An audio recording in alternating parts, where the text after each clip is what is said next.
there's a poem from a 17th century Sufi mystical poet from Kabul, a poem celebrating Kabul. The text is going up through the road, through this portion.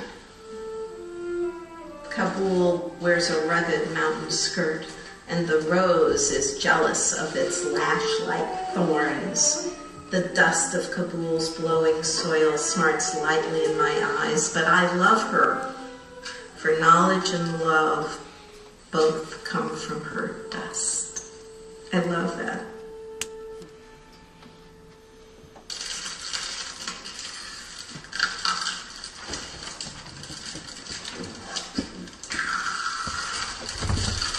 Is our entire set?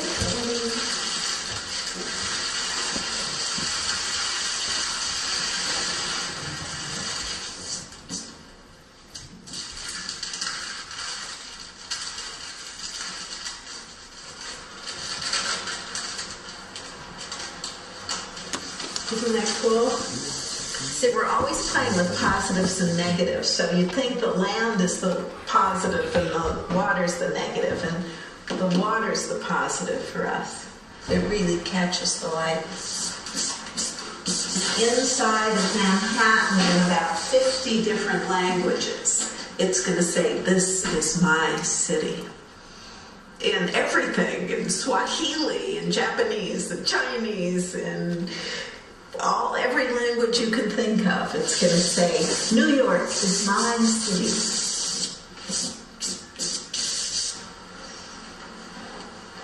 So that's New York.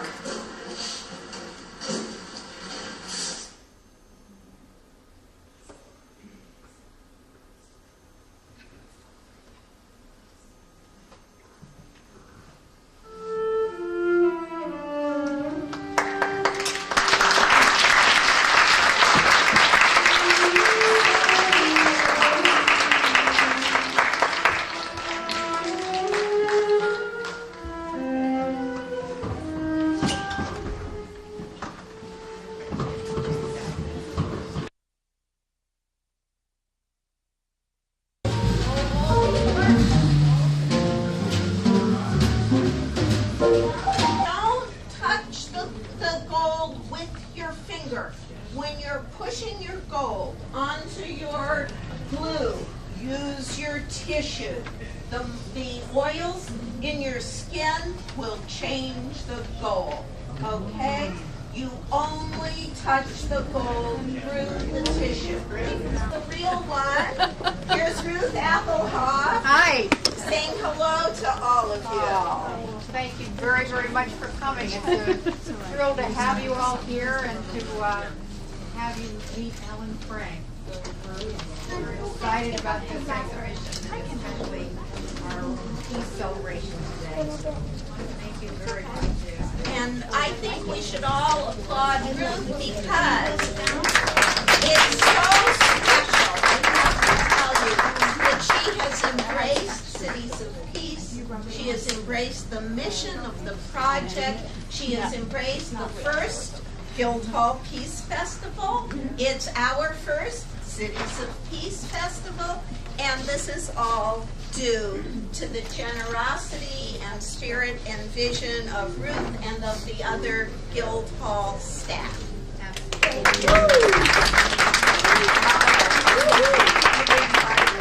Fake metal leaf, toned or varnished, passed for real gold. So this can be worked with in a wonderful way, but I just caution you to be honest about it, so you're not deceiving anyone. The problem with deception is the material will age and betray you. It'll come back to bite you. Okay. Hi, I'm Rachel Feldman with Hamptons TV, and we are here today celebrating the Peace Festival at Guildhall. We have the honor of speaking to the artist and visionary behind the Cities of Peace exhibit at Guildhall. Hi, Ellen, how are you? Hi, I'm fine. I'm so glad to be talking with you. So I was reading that you said this entire exhibit was inspired by your trip to Jerusalem. What made you decide to branch out to other cities and other countries? It came with the completion of Jerusalem. When I finished Jerusalem, which took a year, I felt at the end of it I wanted a party to celebrate it. And as I was writing the invitation, I wrote Jerusalem, a painting toward peace, and then a moment of grace came, and I wrote the first painting. So the first painting was Jerusalem, and then because of in the aftermath of 9/11 and the United States, I decided to honor other cities that have suffered or were suffering right then and there. So I started Baghdad right away and Kabul and developed this idea and dream of giving hope, giving voice to the greatness of each of these cities. Right, and that's why you said you include the art of the countries. You include specific details of the country besides just the beauty and the landscape and the maps. You've included art. Is it because of the healing powers of art? I think yes. I think art is wonderfully healing, and I think that to view art is actually to participate in the healing process. Also, these paintings are full of information, of history, of content, and what contemporary viewers forget is that we can read paintings almost as if they're books. They have a narrative, and in the case of Cities of Peace, the paintings have a narrative that reflects the history of that particular culture, its symbols, its architecture, its colors, its style, so that each painting is unique. Right, and when you started the Jerusalem Project, were you working with interns then? Because you work with interns with part of your foundation, or is that something that you just started on your own? I started Jerusalem as I was dreaming the foundation, the nonprofit organization. So during the making of Jerusalem, which as I've said took a year for me alone with one assistant, we built the concept of a nonprofit arts organization that would work with gilding and would work with art dedicated to peace and global understanding. So when Jerusalem was finished, all sorts of excitement issued from it and around it. And Cities of Peace was born. In 3 months, we opened our doors, and first interns came from Korea, from Hong Kong, from Estonia, from Colombia. It was a miracle. And how involved are they in, do you give them a concept and let them go, or are they allowed to decide things on their own? It depends upon the artistic sophistication of each intern. I would say it's a marriage, it's collaborative, and it's been an honor for me to work with such talented young people. I, as artistic director, have a vision, and the model or structural reference for the Illumination Atelier, as it's called, is the Renaissance studio, in which there is a master artist and there are apprentices. So in this case, I am the master artist, and the interns are apprentices, but unlike those early ateliers and the medieval guilds, our interns each get name credit forevermore. They participate in research, they brainstorm about design, and then they work on the piece right alongside me. So their names go with the work for perpetuity. Wow, that's amazing. I mean, they're like your students, but they're also sort of your contemporaries, and you can send them out into the world and have, maybe they'll continue Cities of Peace, but you're continuing it. This is not the end, right? This is not the end. We're at work on Beirut. In fact, one of the visitors to the exhibition said, "Oh, my husband's from Beirut, may we call you?" And that happened with Sarajevo, which we're standing in front of. We worked with Japanese, we worked with Liberians, we work with scholars and experts and former residents and current residents of every city. So we not only collaborate in the training process with our interns, but we also collaborate and brainstorm with scholars and experts from all over the world. Wow, and when you decide to go on to a new place? Is it because you felt inspired by tragedies there or things that were going on, or is there a plan? I guess is what I'm asking. Are you going specific places? Is there a plan? Well, that's such a great question. Actually, Monrovia, the capital of Liberia, was a request by Jean-Marie Guéhenno, who was Under-Secretary General of the United Nations in charge of peacekeeping. And he had said that Monrovia at the time was the only world capital without electricity or running water. So we did Monrovia. Then Jeff Spur from Harvard's Aga Khan Program for Islamic Architecture said, please, after you've done your first 7th, will you do Sarajevo?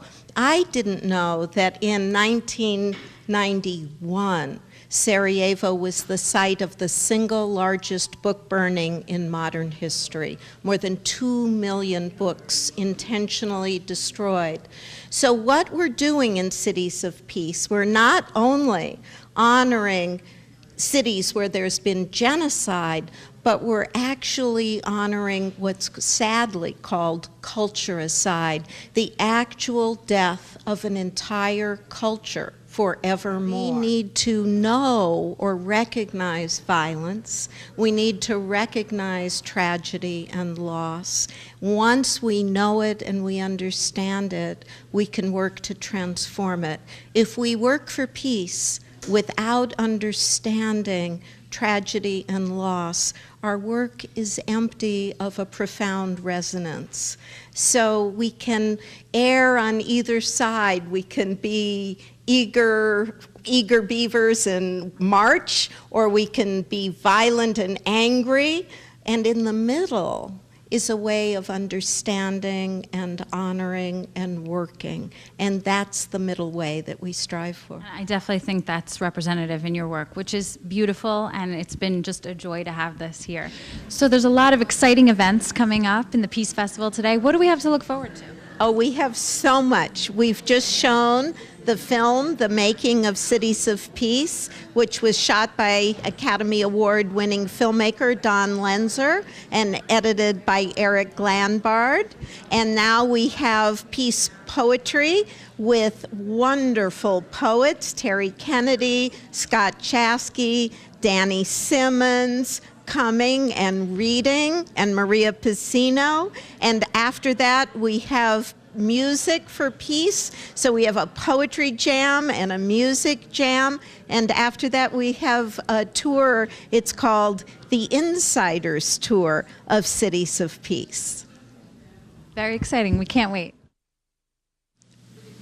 Martin Luther King Jr. said, "Peace is not merely a distant goal that we seek, but a means by which we arrive at that goal." I welcome you myself. I want to welcome you to the Dreaming Peace Poetry Jam. What better place to honor Dr. King and his dream, which is now our dream, than here among the cities of peace. If you've seen the cities, and as Ellen has mentioned to you, you know there's poetry within the paintings. In Lhasa, 10 Directions, we find the words of an anonymous poet of the 4th century describing his or her Tibet. This center of heaven, this core of the earth, this heart of the world fenced round with snow. Words that also describe our home. It's my great honor now to introduce Danny Simmons. Danny is vice chairman and co-founder of Rush Philanthropic Arts Foundation, a New York-based foundation dedicated to providing disadvantaged urban youth with significant exposure and access to the arts, as well as providing exhibition opportunities for underrepresented artists and artists of color. This was I thought I'd go last or something.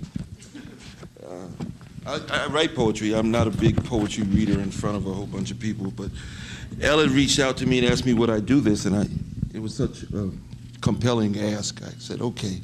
But I said I might not be very good at reading the poetry. But I got inspired by talking to Ellen, and then my friend, I don't know where he is, Ray in the back, sent me a video by an artist and a poet and a writer who had died recently named Captain Beefheart. Captain, did anybody remember Captain Beefheart?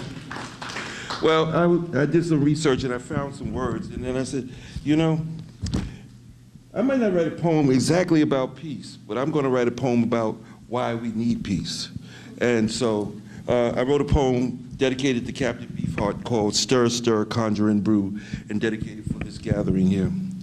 Stir, stir, conjure and brew, in this pot is special things to do. Stir, stir, conjure and brew, in the pot is me and you. We are the whispers of the flat-footed ghost of America, rattling chains and haunting the dreams of broken wheelchair maidens and their wheezing footmen. Those bloated horsemen and their tiny Middle Eastern jockeys burn sage in the windows of airships high above my parking meter.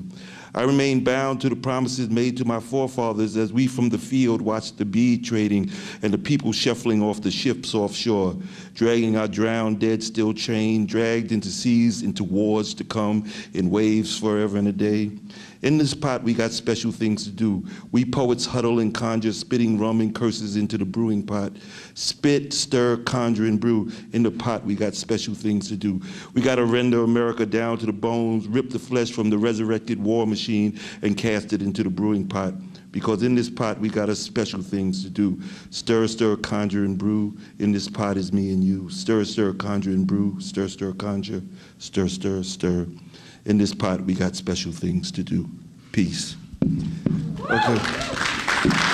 And the painting Kabul have their skirts done in a poem. And instead of invading armies walking up the street of Kabul, a love poem from the 17th century marches with love, not arms, up the street.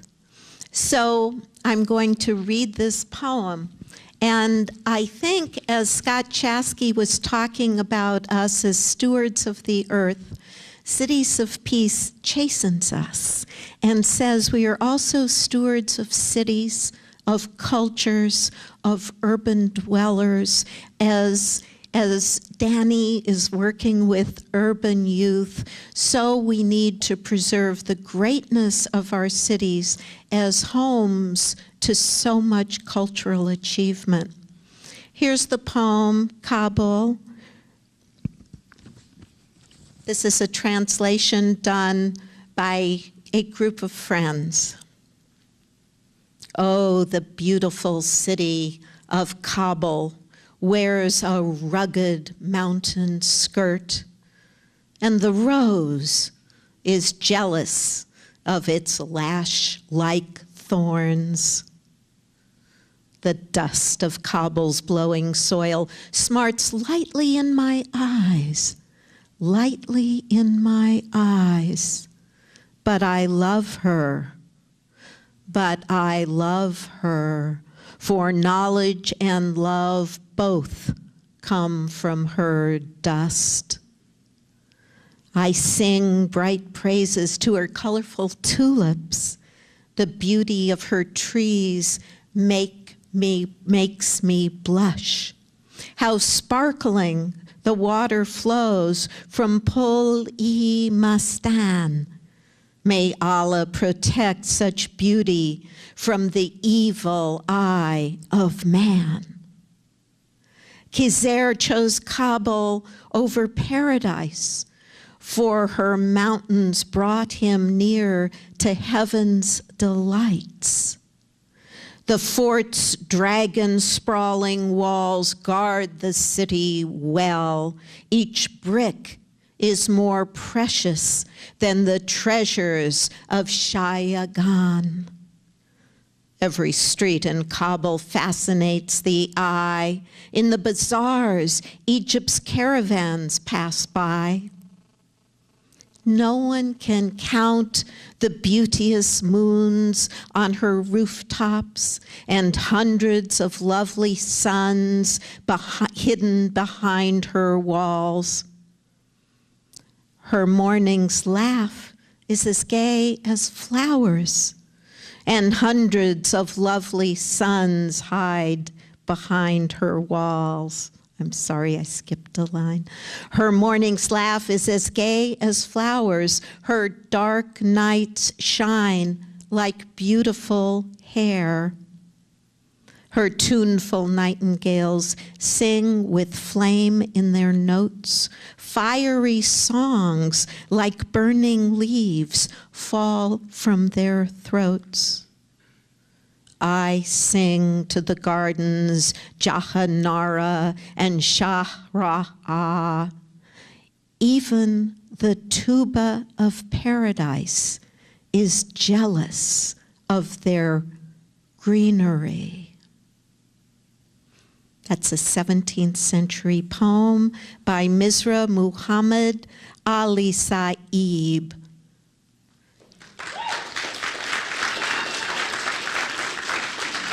Hi, I'm Rachel Feldman with Hamptons TV, and we are here with Danny Simmons, writer, artist, poet, co-founder of the Rush Philanthropic Arts Foundation and of Deaf Poetry. So you're here today for the Peace Festival in honor of Martin Luther King. Right. How did you get involved with Cities of Peace? I got an email out of nowhere from Ellen Frank, and she might have come to my art show that I had at a Walk Talk Gallery or Spaniarman Gallery here. Every summer I probably have an art show here. And I guess she knew me from there, and she heard I was a poet.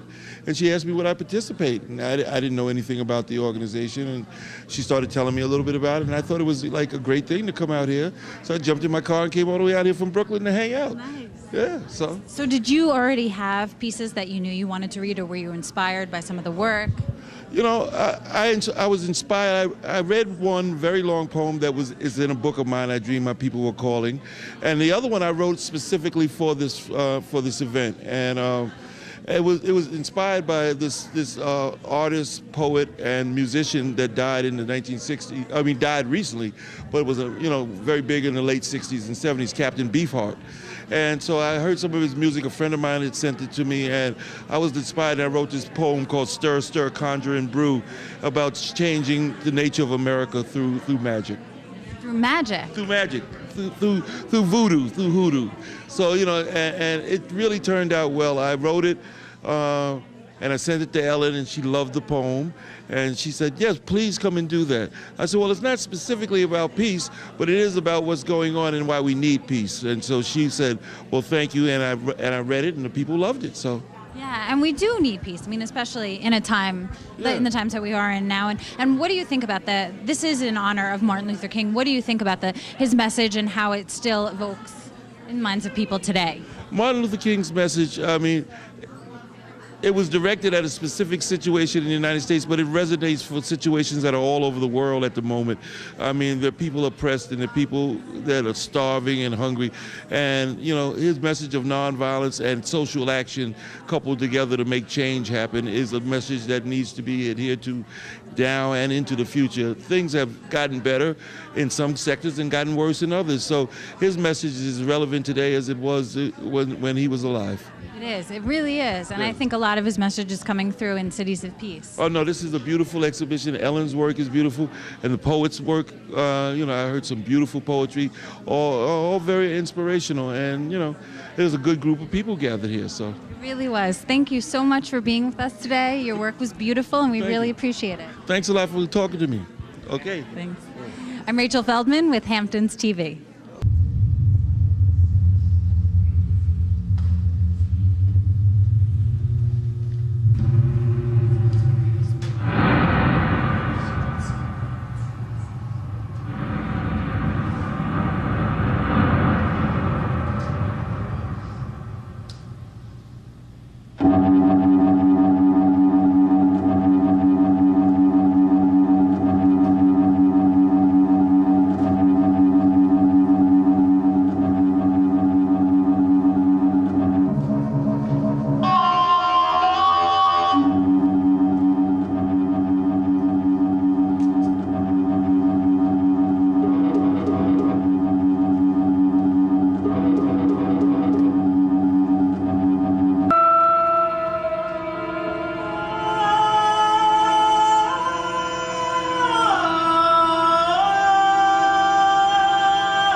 that the air that they breathe is more valuable than yours. And increasing by the day. Argentina, Chile, Darfur. What's going on with the song?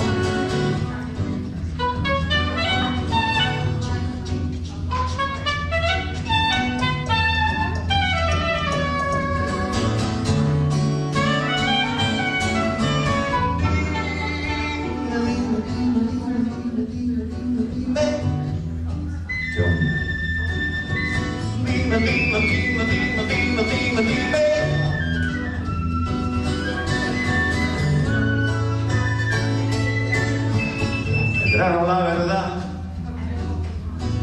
en una cárcel de dolores. We're here with Ruth Applehoff, Executive Director of Guildhall, and today we are all here for the Peace Festival in honor of Martin Luther King Day. Hi, Ruth. How are you? Right. Hi, Rachel. It's a pleasure to be here, and I want to be sure and thank people for coming. We've had a huge crowd. It's been a wonderful celebration. Danny Simmons and his poetry, Ellen Frank and her paintings. It's really been sensational, and of course we're delighted that this is our first annual Peace Festival in honor of Martin Luther King. And how did this come about, the idea of having a Peace Festival? Was that because there was Cities of Peace here? Or was that... That's right. Actually, I think we have to give all the credit to Ellen Frank, who really worked so hard to make this come about.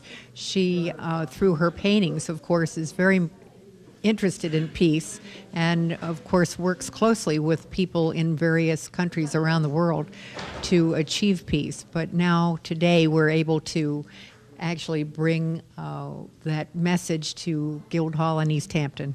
And so in the years to come, this is the first annual, I said, so you plan on doing the Peace Festival again? We'd love to do it again. Of course, we'd love to do it, and hope everyone will come back again. And what other exciting events should we look forward to at Guildhall? Well, thank you for asking. We actually are having the Student Art Festival opening up at the end of the month, and actually a number of wonderful programs associated with the Student Art Festival for kids. We have Alec Baldwin coming to present a film that he loves particularly. And we have the Met Opera on Saturdays here, simulcast. So we hope people come to all of these things and more. That's great. Thank you so much. We hope you come down to Guildhall for some of these exciting events. I'm Rachel Feldman with Hamptons Television. Thanks, Ruth. You're welcome. Thank you.